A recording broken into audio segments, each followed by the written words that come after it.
Olá a todos, sejam bem-vindos então a mais uma aula aqui do curso de Programação 2. O curso de Programação 2, ele foi entendido para ser ministrado os conceitos de orientação a objeto junto de conceitos da própria linguagem C++, que é o objeto dessa disciplina.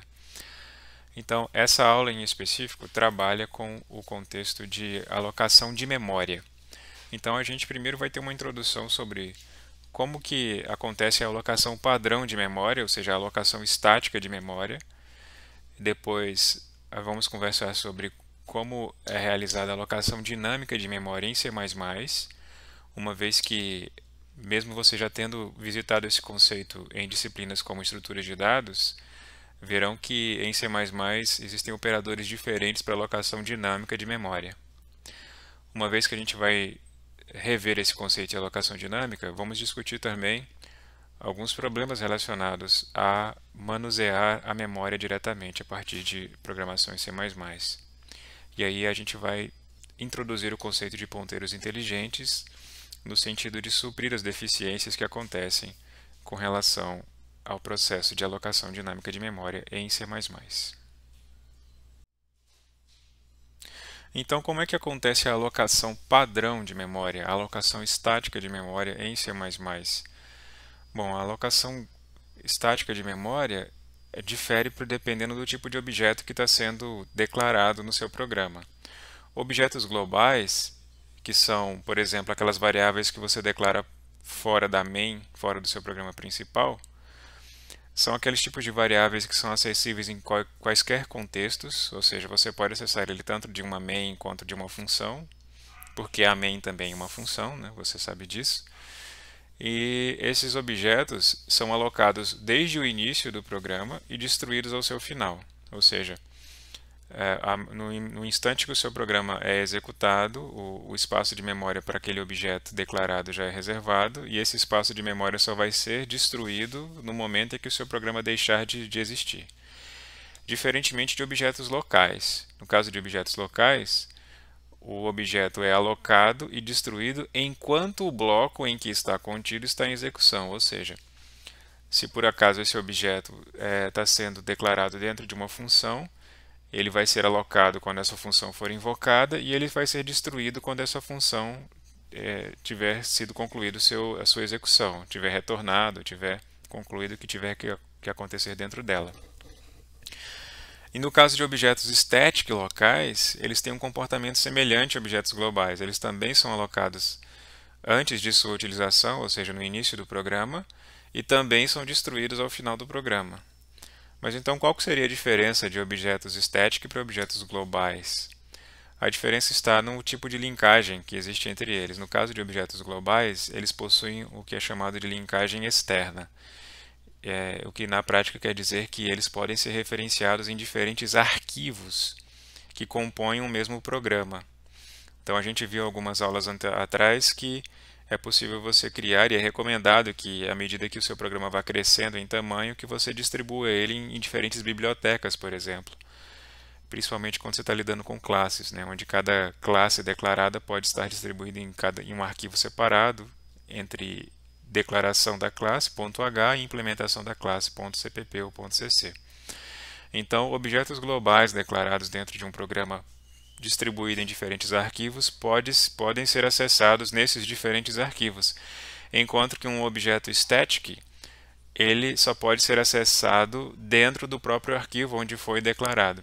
Então, se você declara um objeto static dentro de um arquivo .cc, por exemplo, que define uma classe, que descreve o comportamento de uma classe, que implementa aquela classe, aquele objeto só pode ser acessado dentro daquele arquivo que o referencia.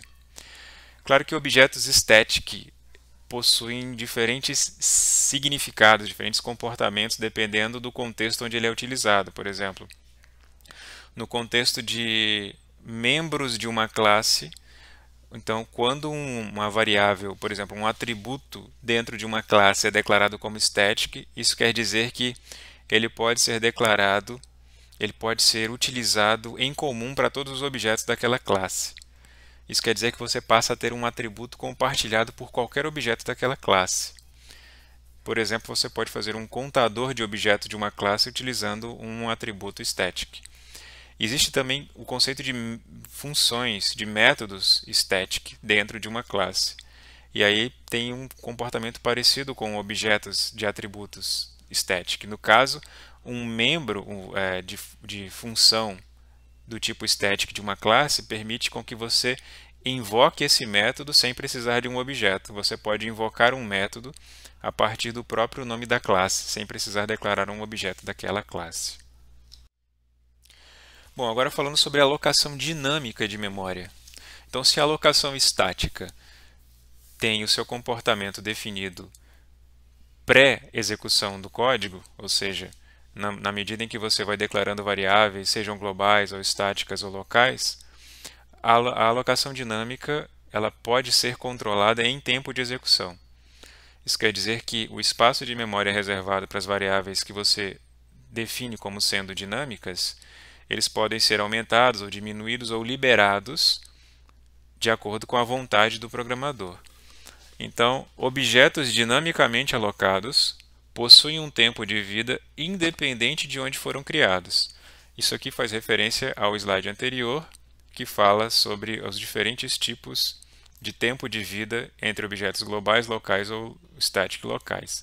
Então, no caso de objetos alocados dinamicamente, o tempo de vida deles vai depender de uma liberação explícita.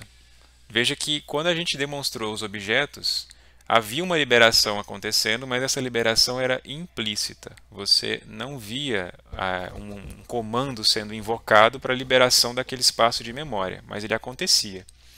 Aqui, na alocação dinâmica de memória, essa liberação ela precisa ser explicitamente definida, de maneira que, se isso não acontecer, vai incorrer em certos riscos que a gente vai comentar mais adiante. Então, esse conceito de alocação dinâmica de memória que você está sendo apresentado aqui é o mesmo conceito que você já foi apresentado quando foi introduzido a linguagem C em disciplinas como estruturas de dados. A diferença de alocação dinâmica de memória em C++ está nos comandos utilizados tanto para alocar quanto para liberar esse tipo de memória. Então, enquanto lá em C você tinha comandos como malloc, calloc, realloc, aqui em C você tem o comando new, o operador new, aloca e inicializa um objeto na memória e retorna um ponteiro para ele. Enquanto que lá em C você tinha free para liberar a memória, o espaço de memória alocado para um determinado objeto, aqui em C++ você tem delete, que a partir de um ponteiro para um objeto dinâmico, destrói o objeto e libera a memória associada para ele. Bom, a utilização do operador new é bastante simplificada. Veja aqui que basta com que você declare um ponteiro, e para declarar um ponteiro você já sabe, usa um asterisco antes do nome da variável que você declarar, com o tipo de dado para o qual aquele ponteiro pretende apontar, seguido do operador new com o tipo de dado correspondente ao tipo que você declarou aqui antes do ponteiro. Então aqui você está dizendo que o ponteiro PS aponta para strings e a partir de agora ele pode apontar para o tipo de dado string. Então você inicializou aqui um espaço de memória vazio para armazenar strings, ou seja, para armazenar cadeias de caracteres. Lembra que string é uma classe em C++. E aqui você declarou um ponteiro para inteiros, né, PI, ou seja, ele pode apontar para inteiros, e a partir de agora você já reservou um espaço de memória para apontar para inteiros, ou seja, aquele tamanho de dados necessários para armazenar tipos inteiros. Então, PI agora aponta para um espaço de memória ainda não inicializado, ou seja, o espaço de memória está pronto para receber um inteiro, mas ainda não possui nenhum inteiro a partir daqui. Então, aqueles eram exemplos de inicialização de ponteiros com o operador new, sem a inicialização do valor do objeto para qual está sendo apontado. O operador new ele pode ser associado junto com os construtores de objetos associados aos tipos para o qual ele pretende apontar. Então, aqui eu estou não só criando um ponteiro para inteiros, mas eu estou inicializando o espaço de memória daquele inteiro com o valor 1024.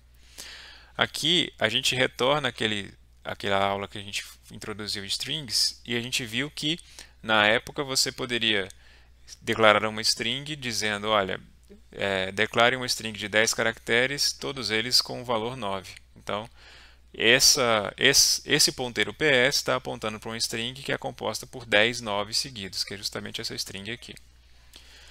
Da mesma forma, você pode declarar ponteiros para vetores, né, para a classe vector dentro de C++.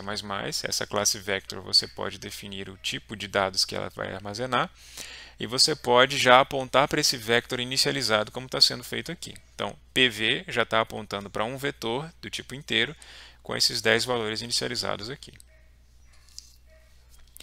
Então, aqui temos, mais uma vez, um ponteiro PS1 apontando para um tipo string que ainda não foi inicializado. O mesmo caso vai para esse daqui, veja que isso aqui é equivalente, né? A gente declara uma string sem parênteses ou com parênteses, ele vai declarar uma string não inicializada, uma string vazia. Enquanto que nesse caso aqui é a mesma coisa, com a diferença de que quando você declara um inteiro assim com parênteses e sem nada, esse valor é inicializado com zero, enquanto que aqui nesse caso o valor de um inteiro é indefinido.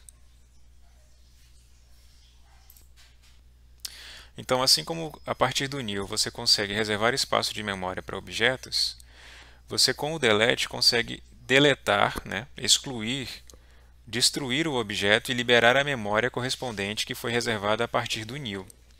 Por que você pode fazer isso? Por que você deve fazer isso? Para prevenir contra exaustão de memória. Então, à medida que você vai criando novos objetos a partir do nil, você vai reservando espaço de memória para ele, mas esse espaço de memória ele não é indefinido, ele tem um limite, e o delete libera esse espaço para poder ser utilizado por novas variáveis que possam ser declaradas.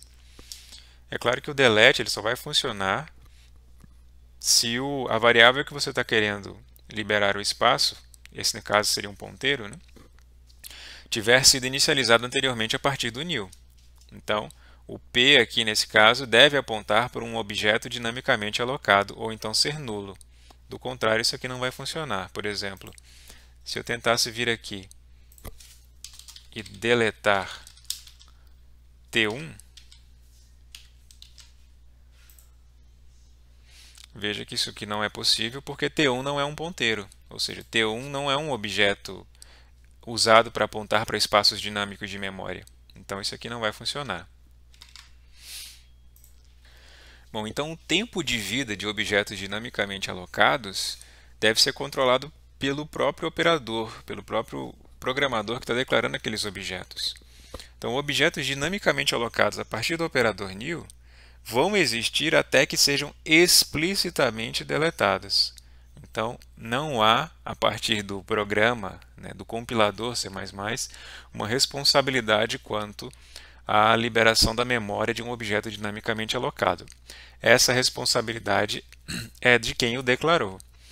Isso quer dizer que, por exemplo, funções que retornam ponteiros devem se lembrar, a função não vai se lembrar, quem vai se lembrar é o programador, de liberar a memória quando não mais utilizadas. Bom, o que isso quer dizer na prática? Nesse exemplo aqui, dessa função factory, essa função retorna um novo ponteiro para um tipo full, para um determinado argumento passado aqui. Isso quer dizer que quem invocar essa função vai estar automaticamente alocando memória dinâmica com espaço suficiente para armazenar um objeto dessa classe aqui, por exemplo. E quem invocar a função tem que ser responsável por deletar a memória depois quando esse objeto retornado dessa função não for mais utilizado.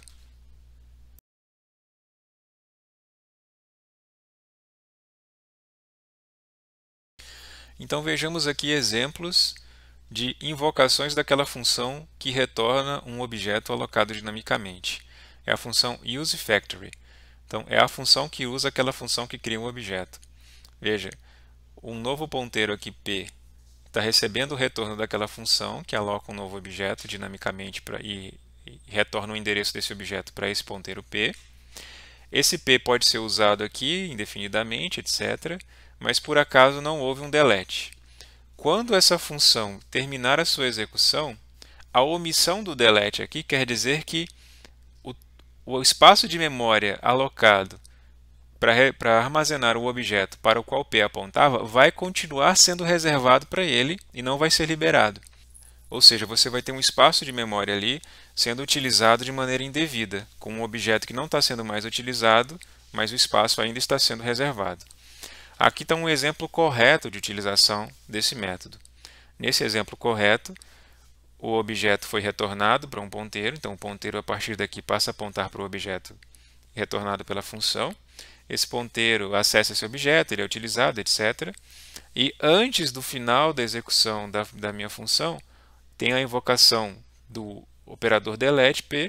Isso quer dizer que essa função vai ser executada e a memória reservada que apontava e a memória que p apontava vai ser liberada e agora p vai passar a apontar para um espaço vazio de memória.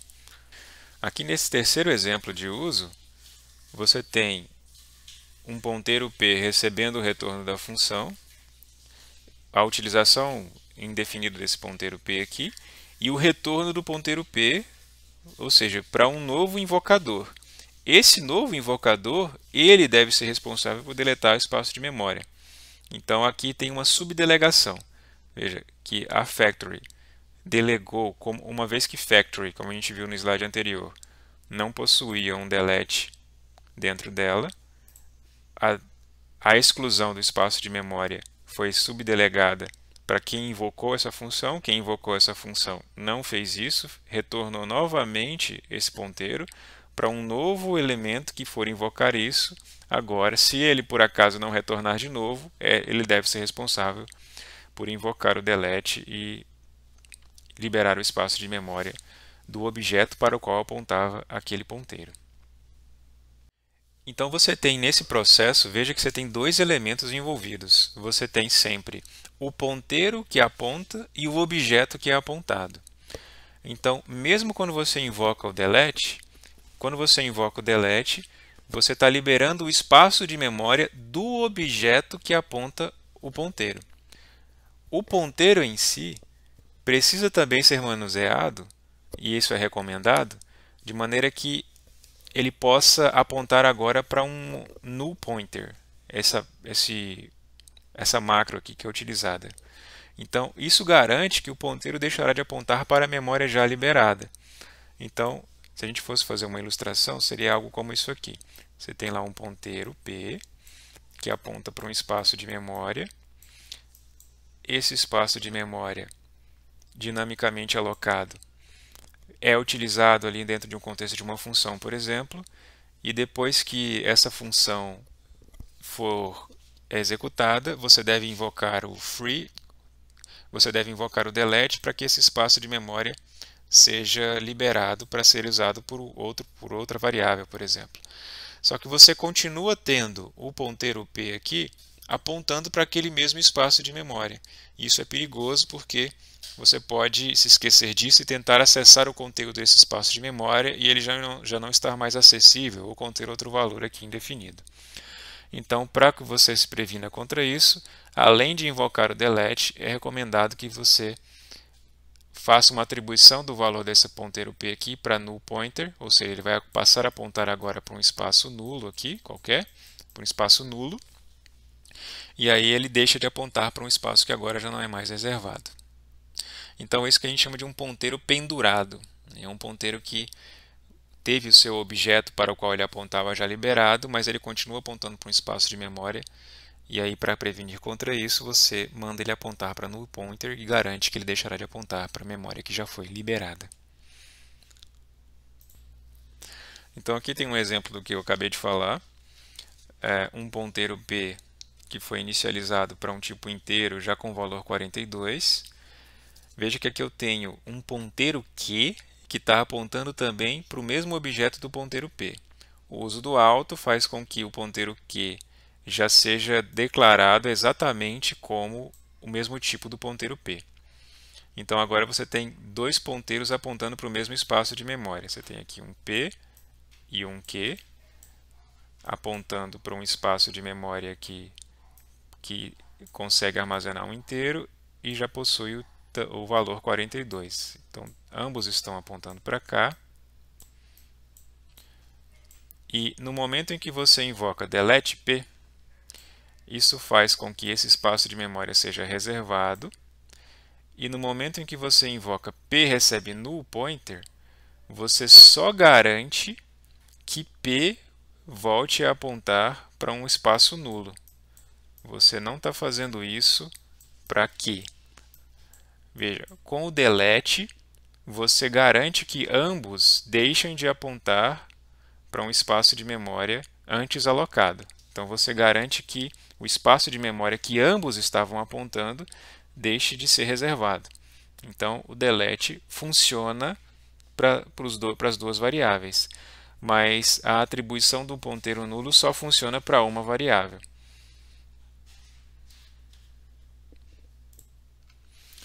Veja que esse é o mesmo exemplo que está lá no slide, apenas para demonstrar o que eu acabei de falar. Então, temos aqui um ponteiro P apontando para um espaço de memória que reserva um inteiro, que já tem o valor 42 dentro dele. Então, agora a gente faz com que o ponteiro Q aponte para o mesmo objeto 42 aqui, e nesse ponto aqui estou deletando esse objeto, ou seja, estou liberando o espaço de memória que antes tinha 42. Mas, para o processo, enquanto isso vai funcionar para ambos, ou seja, se eu vier aqui e tentar acessar o valor que apontava, eu vou ter lá 0, porque se antes ele apontava para um 42, agora depois que eu deletei ele não aponta para mais nada. O mesmo não acontece para ambos quando eu nulifico, vamos dizer assim, o espaço de memória para onde ele apontava. Então, se eu mandar imprimir P aqui, ele vai imprimir 0, porque é um espaço de memória nulo para onde ele está apontando agora. Mas se eu mandar imprimir Q aqui, ele vai imprimir o espaço de memória originalmente criado para armazenar aquele 42, mas que agora não possui mais nada porque já foi deletado. Então, tudo isso para demonstrar que o delete funciona para todo mundo que está apontando para o mesmo lugar, enquanto que esse processo de anulação do espaço de memória para onde ele apontava só vai funcionar para a única variável, para as variáveis individualmente. Bom, tudo isso até agora é uma revisão dos conceitos de alocação dinâmica de memória e uma adaptação de como isso é alcançado a partir de C++, usando new e delete ao invés de alloc, calloc, malloc e free. Bom, independente da forma como isso é feito, tanto aqui em C++ quanto em C, os problemas de alocação dinâmica de memória são os mesmos. E são os três principais problemas nesse sentido, que é, por exemplo, esquecer de liberar a memória, que a gente viu ali que se você utiliza o new, se você não declarar explicitamente o delete, aquele espaço de memória vai continuar reservado mesmo após o término do escopo onde aquele objeto foi utilizado, ou seja, o que a gente chama de memory leak, né? A memória nunca é retornada para o programa. E esse problema é difícil porque ele é difícil de detectar. É um problema complicado porque é difícil de detectar, não é explícito. Você não vai ter ali um aviso explícito de que você esqueceu de liberar uma memória que você detectou. Você não vai ter isso como um problema de compilação, né? O outro problema mais comum, outro problema comum nessa área é usar ponteiro depois da memória liberada. Então, a gente já viu que pode mitigar isso quando você torna o ponteiro nulo. Então, se você não nulifica o ponteiro depois de ter liberado a memória, você pode tentar acessar o objeto que está lá dentro e pode ter um comportamento instável, né? Ou esse espaço de memória está com outro objeto lá dentro, que não é o que você esperava, ou já ser um espaço de memória fora da área reservada para o seu programa, por exemplo. E você também pode ter o problema de liberar a memória duas vezes, se dois ponteiros apontam para a mesma memória. Então, todos esses problemas foram superados em C++ a partir da utilização de ponteiros inteligentes, de smart pointers. Então, esse é o foco principal dessa aula de hoje, é apresentar os ponteiros inteligentes. Então, veja que toda essa introdução aqui foi para contextualizar primeiro a alocação dinâmica de memória em C++ e depois para apresentar os problemas que dela decorrem de sua utilização. Então veremos a partir de agora como os ponteiros inteligentes superam essas principais dificuldades aqui apresentadas. Então, a principal funcionalidade alcançada a partir da utilização de ponteiros inteligentes em C++ é a capacidade que eles possuem de deletar automaticamente o objeto para o qual apontam. Então, isso aqui resolve praticamente todos os problemas que a gente apresentou ali anteriormente. Veja que a fonte principal dos problemas apresentados ali anteriormente era a necessidade de deleção, de exclusão do espaço de memória de um objeto alocado dinamicamente. Bom, se ponteiros inteligentes permitem que esses objetos sejam excluídos automaticamente toda vez que o escopo deles se encerra, então essa dificuldade é superada. Mas de que maneira isso acontece e por que existem três tipos de ponteiros inteligentes para serem utilizados? Então é isso que a gente vai ver a partir de agora, mas já adiantando que o principal deles é o ponteiro shared, é o shared pointer, que é o ponteiro que vai levar mais tempo para ser explicado aqui nessa aula. Bom, começando então pelos shared pointers.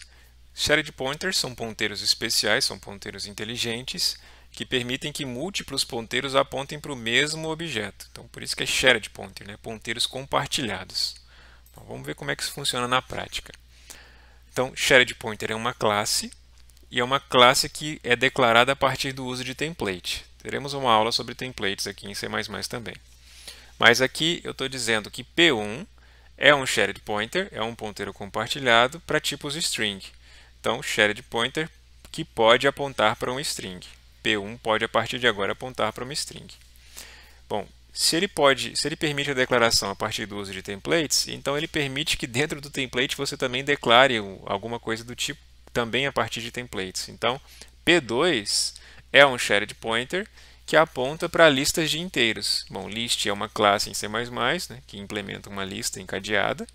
Então, P2 agora passa a poder apontar para objetos do tipo lista, e esses objetos do tipo lista do tipo inteiro. Aqui temos um exemplo de utilização de um shared pointer, como se fosse desse P1 aqui que foi declarado. Bom, esse P1 é um ponteiro compartilhado para strings. Bom, se você colocar ele dentro assim de um if, o comportamento dele é de verificar se ele está apontando ou não para alguma coisa. Então, se P não é nulo, checa se a string é vazia. Então, P1 vai retornar true se P1 não é nulo. Então, se P1 retornar nulo, nulo é considerado como falso, então ele vai invalidar esse if aqui. Então, ele está verificando se P1, ou seja, se P1 tem alguma coisa e se isso para o qual ele aponta, que é uma string, essa string é vazia. Então, veja que para eu utilizar o método empty, que é da classe string, eu uso o operador de setinha, que é aquele operador que a gente já viu, que é utilizado para quando eu quero acessar um método a partir de um ponteiro.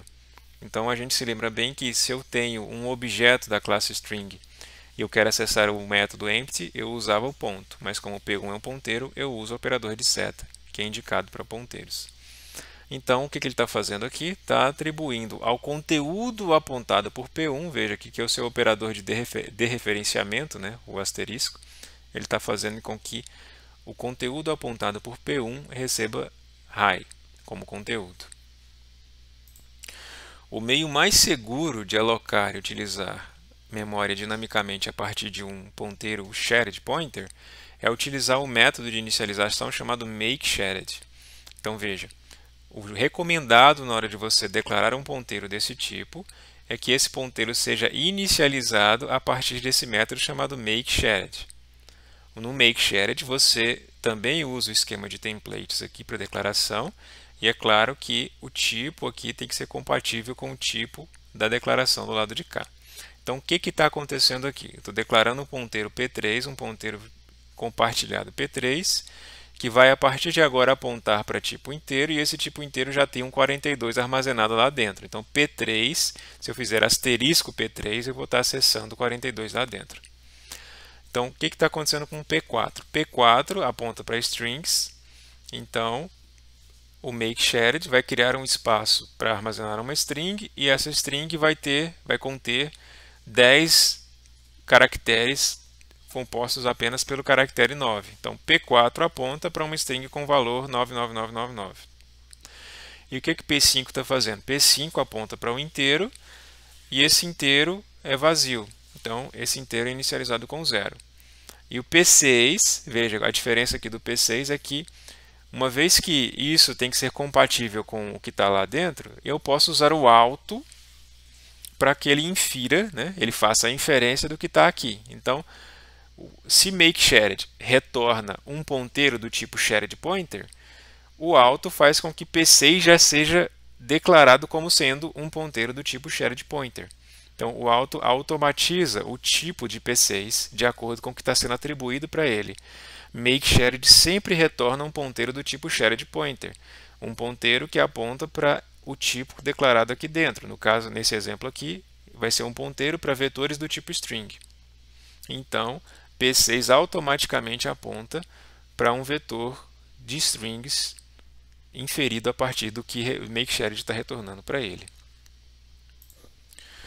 Bom, até aqui a descrição do shared pointer bateu com a descrição formal de um ponteiro comum que a gente descreveu ali quando falava sobre a alocação dinâmica de memória tradicional. Então, a partir daqui a gente vai ver a funcionalidade de fato dele atuando. Então, temos aqui um ponteiro P inicializado a partir do makeShared, ou seja, ele automaticamente será um ponteiro do tipo shared pointer, que aponta para um espaço de memória de inteiros que já contém o valor 42. E esse comando aqui faz com que Q aponte para P, apenas isso, de um jeito simplificado que C++ oferece. Então, a partir desse ponto aqui, Q e P estão apontando para o mesmo objeto 42 do tipo inteiro. Quando um contador deste ponteiro vai a 0, bom, quem é esse contador?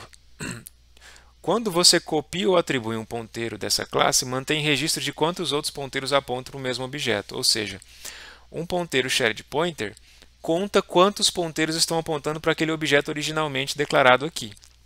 Então, nesse ponto, tinha apenas um objeto, é o P, apontando para esse objeto aqui. A partir desse momento aqui, você tem dois objetos, o P e o Q, apontando para o objeto 42 aqui. Tem dois ponteiros apontando para o objeto 42.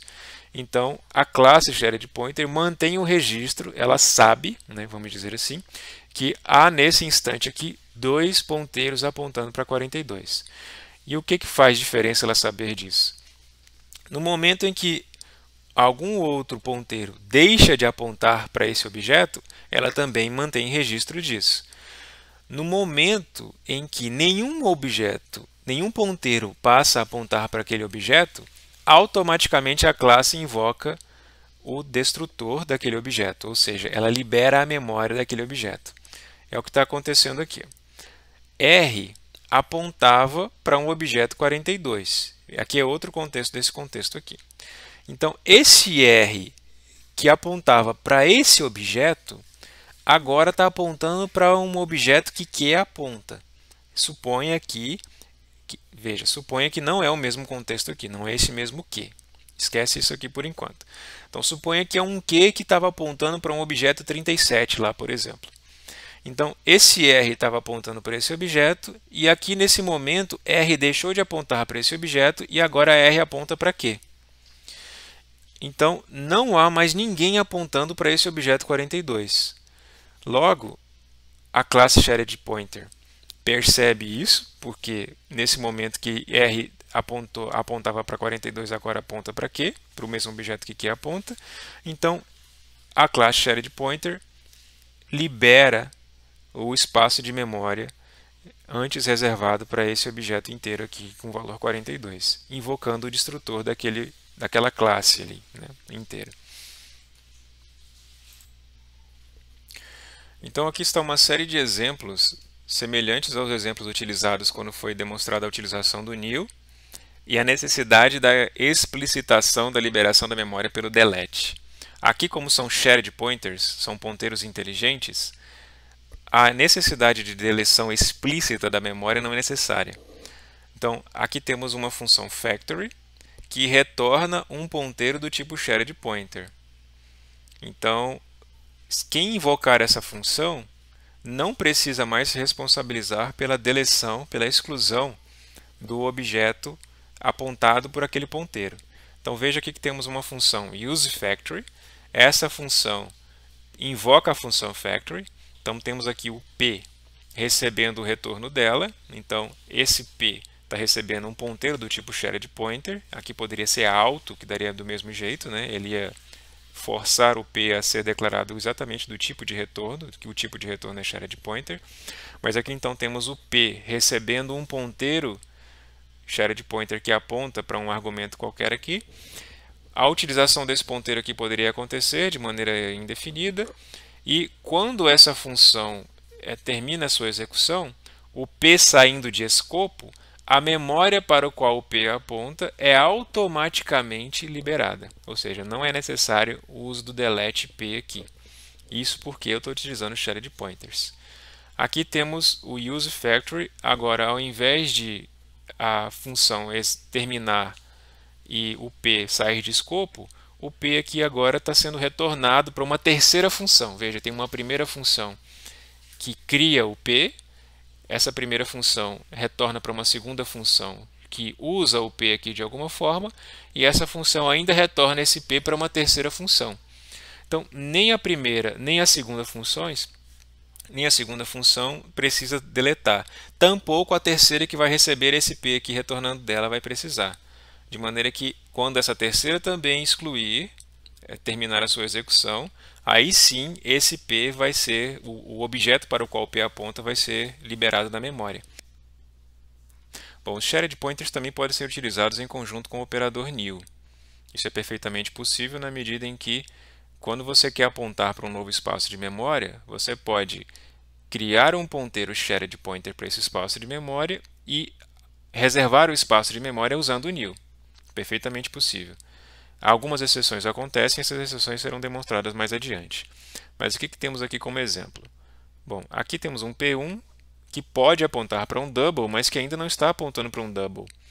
Isso quer dizer que esse double, esse espaço de memória possível para armazenar um double, pode ser reservado usando o new. Então eu posso reservar um espaço de memória usando o new e apontar para esse espaço de memória usando um ponteiro shared pointer. Veja que são duas coisas diferentes. Nesse caso, eu estou usando o new única e exclusivamente para reservar o espaço de memória. Mas o ponteiro que aponta para aquele espaço de memória é um ponteiro inteligente, é um smart pointer. Não é um ponteiro tradicional como aqueles que a gente viu nos primeiros slides. Então aqui temos um P2 que está apontando para um novo espaço de memória que armazena um inteiro com o valor 42. Então o uso do operador new depende exatamente de você utilizar esse construtor dos shared pointers. Veja que se eu tento criar um P1 aqui, atribuindo a declaração de um espaço de memória como eu fazia lá com os ponteiros tradicionais, ele não vai aceitar. Então, essa forma de declaração aqui é a forma de declaração de uma alocação dinâmica de memória tradicional, como a gente já viu. Lembra que para você fazer essa atribuição aqui direta, do lado de cá tem que ter a classe o método makeShared. O método makeShared é que retorna ponteiros do tipo shared pointer. New int 1024 não retorna um tipo ponteiro shared pointer, então você está tendo um conflito aqui de tipos. Então, nesse caso aqui, é o mesmo exemplo aqui dessa linha. Então, eu estou usando o construtor, ou seja, lá na definição da classe shared pointer, já existe uma forma de tratar esse caso aqui, ou seja, ele vai pegar esse new int 1024 e vai fazer com que dentro do construtor ele retorne um tipo um ponteiro shared pointer para esse espaço de memória aqui. Então aqui eu estou trabalhando com a forma idealizada para a criação de ponteiro shared pointer a partir do construtor. Aqui eu estou fazendo um conflito. Eu estou dizendo que eu quero trabalhar com um shared pointer, mas eu estou atribuindo para ele um espaço de memória para o qual apontaria um ponteiro comum. Aqui mais alguns exemplos da utilização de shared pointer com new. Veja, nesse exemplo aqui, no método clone, eu tenho como tipo de retorno um shared pointer para inteiros, e isso condiz aqui com o que está retornando. Ele está retornando um shared pointer para inteiros e está dizendo que esse inteiro é o inteiro que foi passado aqui como variável, como parâmetro da minha função. No caso aqui dessa função clone, ela está errada por quê? Porque ela espera como retorno um tipo shared pointer, mas está retornando new int p. E new não vai retornar shared pointer, como já falamos. New vai retornar um ponteiro comum para esse espaço de memória aqui, com esse valor inteiro de dentro dele. Então, eu tenho aqui uma tentativa de conversão de um shared pointer para um ponteiro comum. Isso não daria certo. Aqui, mais uma vez, vai dar certo porque eu estou retornando um shared pointer. Esse shared pointer coincide com o tipo de dado que está vindo aqui. E esse shared pointer vai apontar para um objeto do tipo inteiro, cujo valor está sendo passado aqui pelo parâmetro e vai ser o mesmo valor para onde ele vai apontar aqui dentro.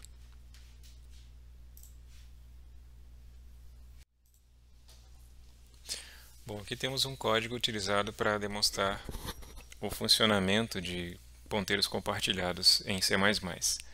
Veja que aqui o ponteiro P é um ponteiro shared pointer, porque eu estou utilizando o método makeShared, que retorna um shared pointer, nesse caso aqui para um inteiro, cujo valor é 42. Agora observe aqui o comportamento dessa linha e dessa linha, né? Aqui nada mais é do que uma atribuição do ponteiro P para o ponteiro Q. Isso quer dizer que o ponteiro Q está passando a apontar também para esse objeto 42.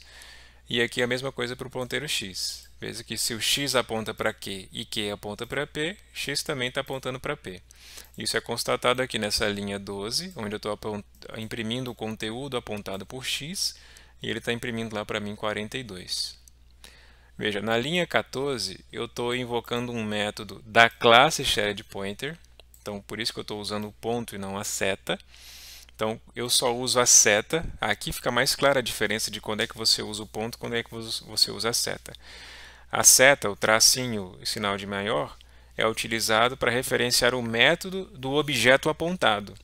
Enquanto aqui no ponto, eu estou utilizando o método do ponteiro em si. O ponteiro é um shared pointer.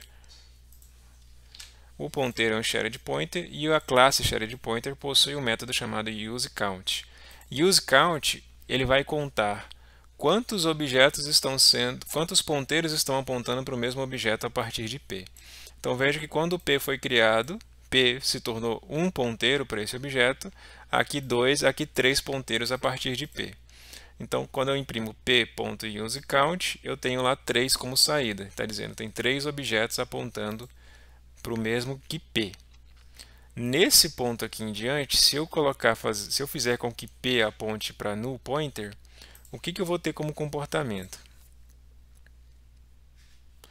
Então veja que nesse segundo cout, eu estou mandando imprimir useCount a partir de x, porque a partir de agora P não está mais apontando para aquele objeto. Então, a partir do x, eu conto agora 2 objetos, apontando agora para shared pointer, porque P deixou de apontar. Ok, P deixou de apontar, mas o objeto ainda não foi liberado da memória, porque eu ainda tenho 2 outros objetos apontando para ele. Então lembra lá que a definição do shared pointer é que aquele objeto, esse objeto aqui inteiro 42, só vai ser liberado quando esse contador aqui passar a ser 0. Então, esse contador não passou a ser 0 porque dos 3, apenas o P deixou de apontar para ele. Continua tendo o Q e tendo x apontados para ele. Então veja que eu ainda consigo acessar aqui o conteúdo de x e ele continua aqui 42. Se eu vier aqui agora e fizer com que o Q agora deixe de apontar para ele e passe a apontar para um espaço nulo, para uma memória nula, e é claro, eu tenho que imprimir novamente aqui useCount para constatar isso. Bom, agora eu só tenho um objeto apontando para aquele espaço de memória lá. Portanto, esse espaço de memória, nesse ponto aqui, ainda existe. Bom, é garantido que, uma vez que o programa termine de executar, esse espaço de memória vai ser liberado, porque é a definição do shared pointer, né? Quando o escopo daqueles se encerra e os objetos que apontavam para ele, os ponteiros que apontavam para ele, também se encerram dentro daquele escopo, o contador iria a 0 e aquele espaço de memória seria liberado. Então, mesmo não havendo nenhum delete aqui, eu sei que antes do programa encerrar, esse espaço de memória está sendo liberado implicitamente aqui dentro. Mas, da mesma forma, se eu tivesse uma anulação aqui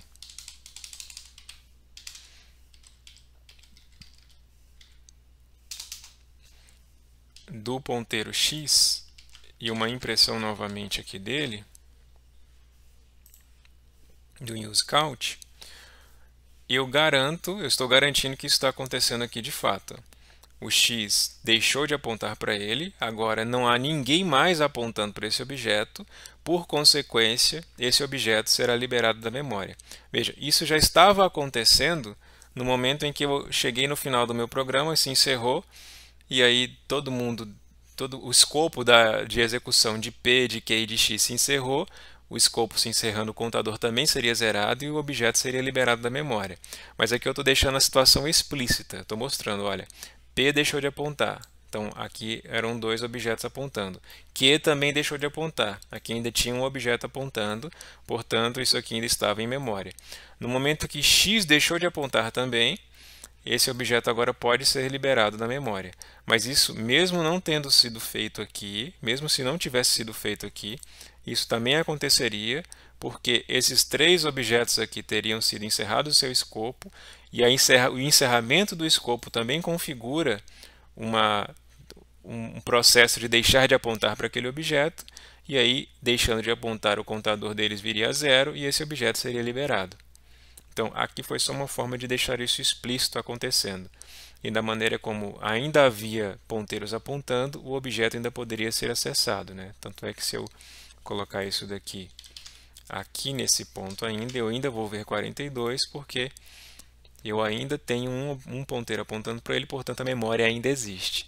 Daqui em diante, desse ponto aqui em diante, isso aqui já não aconteceria. Então, se eu pegar e tentar mandar imprimir x, o conteúdo de x, depois de já ter liberado o ponteiro de x para aquela posição da memória, o que eu tenho é uma falha de segmentação. Ou seja, veja que aqui ficou ainda mais explícito que aquela memória foi de fato liberada, porque eu estou tentando acessar o conteúdo de x depois que o contador de x já foi zerado, ou seja, depois que ele já constatou que a classe SharedPointer já constatou que já não existe mais ninguém apontando para aquele 42 lá. Então, foi liberando um por um aqui dos três, e tentei acessar o conteúdo de x a partir daqui, falha de segmentação, porque não existe mais aquele objeto na memória. Então aqui talvez o fato desse ponteiro Smart Pointer se chamar Shared Pointer, talvez você pudesse pensar que o fato de ter três aqui apontando para a mesma posição na memória fizesse com que no momento em que eu deixasse de fazer com que P apontasse, sendo eles compartilhados, todo mundo deixaria de apontar ao mesmo tempo. Mas não é esse o comportamento que você observou. Você observou que quando mais de um aponta para o mesmo objeto, em sequência, como foi feita a atribuição aqui, cada um dos novos que foi apontando vai se tornando responsável na medida que um outro foi deixando de apontar. Então, o P deixou de apontar, o Q e o X continuaram apontando e agora são eles os donos daquele objeto de memória. O Q deixou de apontar, agora só o X é dono daquele objeto de memória. Agora, se você quiser que apenas um único ponteiro aponte para aquele objeto de memória do início ao fim da execução do seu programa, então você tem um Smart Pointer chamado Unique Pointer. Então, Unique Pointers são ponteiros que são donos do objeto para o qual aponta, de maneira que nenhum outro ponteiro, Smart ou Unique Pointer, vai poder apontar para aquele mesmo objeto. Aí sim você tem um comportamento agora de unicidade, diferente daquele Shared Pointer, que eu compartilho o apontamento para aquele objeto, mas esse compartilhamento não é assim tão restrito, de maneira que se eu faço com que um deixe de apontar, os outros continuam apontando. Então, aquele objeto vai existir enquanto houver pelo menos algum shared pointer apontando para ele. No Unique Pointer, você só tem um único objeto possível de ser apontado. Veja aqui um exemplo. Tem um P1 e um P2. Né? Bom, eu tenho um P1 aqui apontando para uma string chamada Stegosaurus. Então, eu tenho uma tentativa de atribuir P1 para P2. Erro, eu não consigo porque no momento em que eu criei P1 e apontei ele para Stegosaurus, só P1 pode apontar para Stegosaurus. Eu estou tentando fazer com que P2 aponte também, ele não vai aceitar. Veja, P3 foi criado aqui sem nada, um P3 ainda vazio, mas com uma expectativa de apontar para strings. Nem mesmo quando os ponteiros são criados assim vazios, sem atribuição nenhuma, eles podem ser atribuídos uns aos outros, porque está na raiz da sua definição que são ponteiros únicos. Então, a atribuição, sendo eles únicos, a atribuição não pode acontecer, porque uma atribuição é uma tentativa de forçar com que mais de um ponteiro aponte para aquele objeto indicado. Bom, apesar de não ser possível a atribuição de objetos apontados por ponteiro unique pointer, é possível realizar a transferência de propriedade de um ponteiro para outro. Qual que é a diferença de uma coisa para outra? A diferença é que na atribuição você estaria tentando forçar, né? Quando você atribui um ponteiro ao outro, você na prática faz com que os dois apontem para o mesmo objeto. Na transferência de propriedade, você libera a unicidade de atribuição de um ponteiro e atribui isso para outro ponteiro se você quiser. Bom, como assim? Você pode usar release ou reset. O release, como o próprio nome sugere, libera o objeto apontado por aquele ponteiro para que ele possa ser atribuído para outro ponteiro. E faz com que o ponteiro que anteriormente era dono daquele objeto passe a apontar para um objeto nulo, para uma posição de memória nula. Então, nesse exemplo aqui, o que está acontecendo? O P1, que era aquele P1 do exemplo anterior que apontava para aquela string estegossauro, liberou essa string para ser apontada por outro. Então, o release o que faz? Retorna o espaço, a posição de memória para onde ele apontava. Então, ele retornou aquela posição de memória e já passou isso para o P2. Então, agora o P2 é dono do objeto que antes P1 apontava. P1 liberou o objeto, o retorno dessa liberação foi passado para P2 e agora P2 passa a apontar para aquele objeto, enquanto P1, a partir daqui, passa a apontar para um espaço nulo. P3 aqui está apontando para uma string chamada tracks. Bom, o que está acontecendo nessa linha? O P3 liberou a unicidade de apontamento para aquela string, ou seja, P3 agora não é mais dono exclusivo daquela string, e aí ele está passando isso para P2. Só que P2 está chamando reset. O reset, o que ele faz? Ele deleta o espaço de memória para o qual P2 antes apontava. Bom, P2 estava apontando para onde? P2 apontava para Stegosaurus. Então, o que o reset fez? Liberou aquele espaço de memória que armazenava Stegosaurus e agora aponta para P3, que era tracks. Então, Stegosaurus sumiu da memória, agora P2 aponta para tracks e só P2 pode apontar para tracks. Eu não posso atribuir ninguém além desse processo que foi descrito aqui. Então, isso aqui está errado, por quê? Porque quando eu faço P2.release, o que o release faz? O release não libera a memória, o release retorna a memória para que alguém outro possa apontar para ela exclusivamente. Então, P2 não vai liberar a memória e a gente vai perder o acesso pelo ponteiro, ou seja, P2 vai apontar para nulo e o valor para o qual P2 apontava, o espaço de memória, vai ficar perdido. Não vai ser liberado e vai ficar perdido. Entenderam a diferença aqui? Então, P2.release, bom, eu tinha aqui P2 aqui, P2 estava apontando para um objeto aqui que tinha lá string tracks. Quando ele faz P2.release, ele faz com que P2 aponte para nulo aqui, vamos representar isso aqui como nulo, e aí esse espaço de memória é retornado. Como não tem ninguém recebendo ele aqui, ele é retornado para ninguém, mas ele continua aqui à disposição. Então eu tenho um erro de utilização de ponteiros unique aqui a partir desse processo. Essa última linha aqui faz com que eu retorne esse espaço de memória para um P. Então, nessa linha aqui, ele está fazendo isso aqui, está fazendo o P apontar para o que antes era exclusivamente apontado por P2. Só que veja com que o P aqui está recebendo o espaço de memória, mas o release só retorna o espaço de memória. Ou seja, o P agora está apontando para um espaço de memória. Esse espaço de memória não está sendo mais referenciado como sendo de um unique pointer, está sendo referenciado como um espaço de memória. Isso quer dizer que P, nesse ponto aqui, vai ser como um ponteiro comum. O release não diz assim que esse espaço de memória era de um unique pointer, portanto, quem o recebe deve ser também um unique pointer. Não, ele não restringe isso, porque ele pode assumir que você quer fazer com que aquilo que antes era apontado por um único ponteiro, agora pode ser apontado por um shared pointer, por exemplo. Então, quando você faz auto P, o P aqui não vai virar um shared pointer ou um unique pointer ou um weak pointer, por exemplo. O P vai virar um ponteiro comum. Isso quer dizer que quando você faz p2.release para um auto P, o P vira um ponteiro comum, logo você tem que se lembrar de deletar P no final. Ou seja, você volta a ter aquelas preocupações básicas de alocação dinâmica de memória, da necessidade de excluir o espaço de memória depois que P deixa de ser utilizado. Mas se você colocasse para ele ser recebido por um ponteiro unique ou por um ponteiro shared, pronto, ele volta a ter a capacidade de ser excluído automaticamente no momento em que esse P saísse de escopo.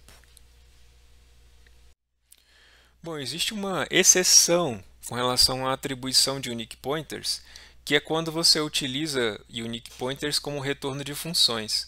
Então, por que ele permite que você atribua a partir de função? Porque é sabido que dentro de uma função, uma vez que a função termina, o escopo é terminado. Então, eu já sei que se eu tenho algum outro objeto recebendo o retorno dessa função, eu tenho certeza que o objeto criado aqui dentro da função vai deixar de existir e vai passar para outro. Então, é como se eu tivesse aqui. Imagina que eu tenho aqui um objeto Q recebendo o retorno dessa função. Ele pode até ser alto, porque essa função retorna um unique pointer, logo ele vai se converter a um unique pointer também. Então, ele retornando em um unique pointer aqui, eu já sei, sendo isto uma função, que o contexto de onde esse objeto foi declarado já vai ser encerrado. Então, eu já tenho certeza que não vai haver dois objetos. O objeto criado aqui, que apontava para esse inteiro, vai ser encerrado aqui, e esse inteiro aqui agora vai passar a ser apontado por esse outro objeto. Portanto, eu posso fazer atribuição de unique pointers a partir de função, porque é certeza de que o objeto criado aqui, e que apontava para esse inteiro, vai ser excluído e um novo objeto vai ser mantido aqui, o que garante a continuidade do paradigma aqui, né? Eu continuo tendo apenas um único ponteiro apontando para esse objeto, porque esse ponteiro provisório aqui foi excluído no momento do encerramento do escopo dessa função. Aqui é a mesma coisa, né? Eu criei um objeto hatch e estou retornando ele.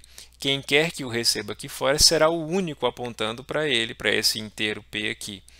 Porque no momento que essa função aqui for excluída, esse objeto hatch deixará de existir, existindo apenas o objeto que receber ele aqui e continuando, portanto, ser um ponteiro único para aquele objeto inteiro P.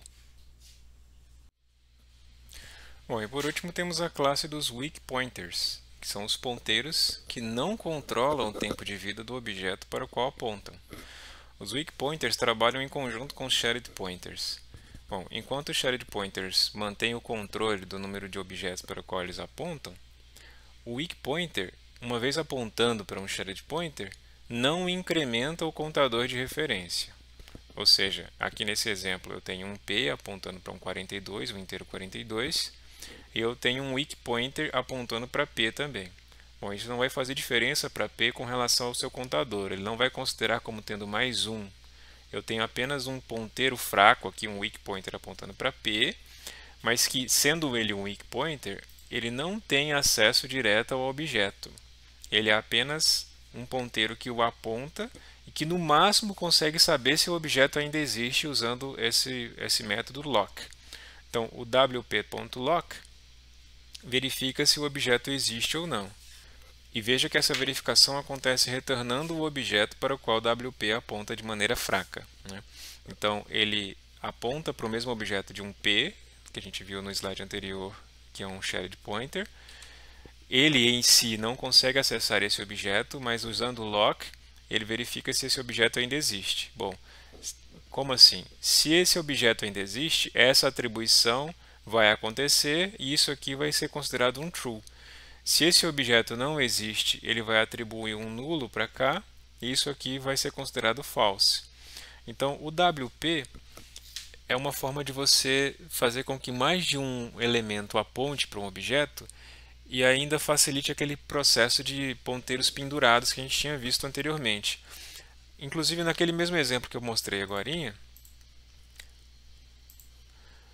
você tinha 3 ponteiros apontando para o mesmo objeto, e mesmo fazendo com que P apontasse para null pointer, os outros dois continuavam apontando para ele. Então, mesmo fazendo com que P deixasse de apontar, isso aqui tem o mesmo comportamento de ponteiros tradicionais, não faz com que os outros deixem de apontar também.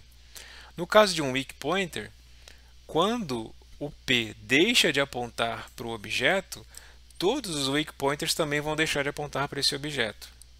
Então, eu tenho uma solução para esses ponteiros pendurados aqui.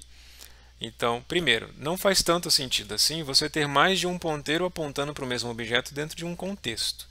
Mesmo assim, com shared pointers, quando você tem 2 shared pointers apontando para o mesmo objeto, no momento em que o escopo se encerrar e aqueles objetos se encerrarem dentro daquele escopo, aqueles ponteiros se encerrarem dentro daquele escopo, esse objeto apontado pelos dois compartilhados é destruído. Agora, se eu tenho um ponteiro apontando para um objeto, esse ponteiro é shared pointer, e outros 2 ponteiros fracos apontando para aquele mesmo objeto, no momento que o ponteiro shared deixar de apontar, os outros também vão deixar de apontar. Então a gente percebe isso aqui. O P use count nesse ponto imprimia 1, porque só ele apontava, mesmo tendo outros 2 ponteiros aqui apontando, mas apontando de maneira fraca para ele. Depois que o P passou a apontar para null pointer, o X, que é um ponteiro fraco aqui, um weak pointer, está imprimindo 0 e 0 aqui, porque, bom, ninguém mais aponta para ele. Eu sequer conseguiria mandar imprimir o conteúdo de X, porque eu já não conseguiria acessar o conteúdo de X, porque X é um weak pointer. Mas se eu fizesse um x.lock aqui,